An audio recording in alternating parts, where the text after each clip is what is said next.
بتفكري في الحمل وبتدوري على الفيتامينات المهمه ليكي في الحمل، من قبل ما تفكري في الحمل لازم تبقي فاكره عارفه ان الفيتامينات اللي انت محتاجاها طول فتره الحمل ومن قبل الحمل مهمه جدا، ولازم ترجعي للدكتور اللي متابعه معاه عشان يقول لك الجرعات المناسبه من الفيتامينات اللي تناسبك. بس لما هنتكلم معاكي بشكل عام. اهم فيتامين لازم نبدا نتكلم فيه هو حمض الفوليك. حمض الفوليك من الفيتامينات المهمه جدا جدا من قبل الحمل. ممكن نبدا ننصح بعض السيدات انها تبدا تاخده من قبل الحمل ب3 شهور. حمض الفوليك هو من الحاجات اللي بتمنع حدوث تشوهات في الانبوبه العصبيه، وبتساعد على تعزيز وتطور الجهاز العصبي للجنين، وبالعكس ده بيمنع بعض الحالات من حدوث اكتئاب في الحمل. الجرعه الموصي بها هي 400 مايكرو جرام في اليوم. بعض الستات بتحتاج جرعات اكبر من كده. مين السيدات ده؟ هم السيدات اللي كان عندهم قبل كده إصابة بجنين كان عنده خلل أو تشوه في الأنبوبة العصبية، أو بعض السيدات اللي بتاخد أدوية زي أدوية الصرع، أو بعض السيدات مؤشر كتلة الجسم فوق ال35، أو بعض السيدات المصابين بالسكر بننصحهم ياخدوا الفوليك، والفوليك ده بيتاخد طول فترة الحمل، وبعض السيدات كمان بنقول لهم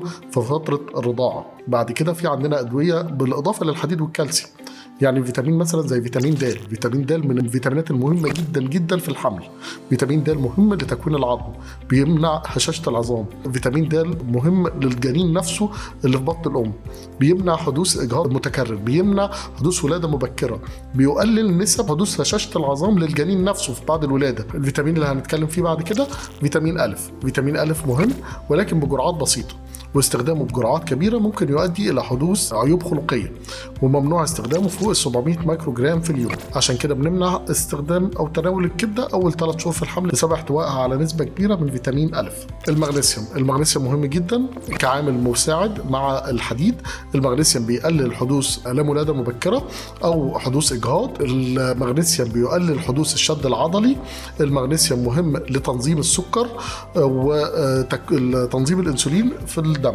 فيتامين ك مهم في تجلط الدم، ومهم جدا لصحة العظم، وبيقلل حدوث النزيف في المخ للأطفال المولودين قبل ميعادهم. فيتامين سي من الفيتامينات المهمة، لأن فيتامين سي زي ما هو معروف هو مضاد للأكسدة وبيقوي المناعة وصحة الأم.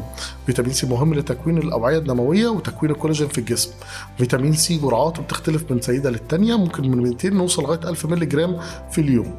فيتامين ه مهم جدا وبيشتغل بالتعاون مع فيتامين سي، بيعزز صحة الجلد والأوعية الدموية.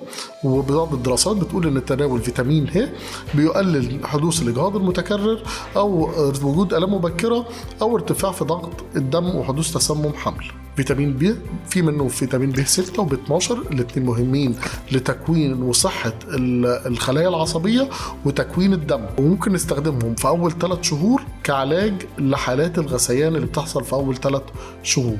لو بتفكري في الحمل لازم تراجع الدكتور بتاعك عشان نشوف جرعات الفيتامينات اللي انت هتاخديها من قبل الحمل طول فترة الحمل وكمان بعد الولادة.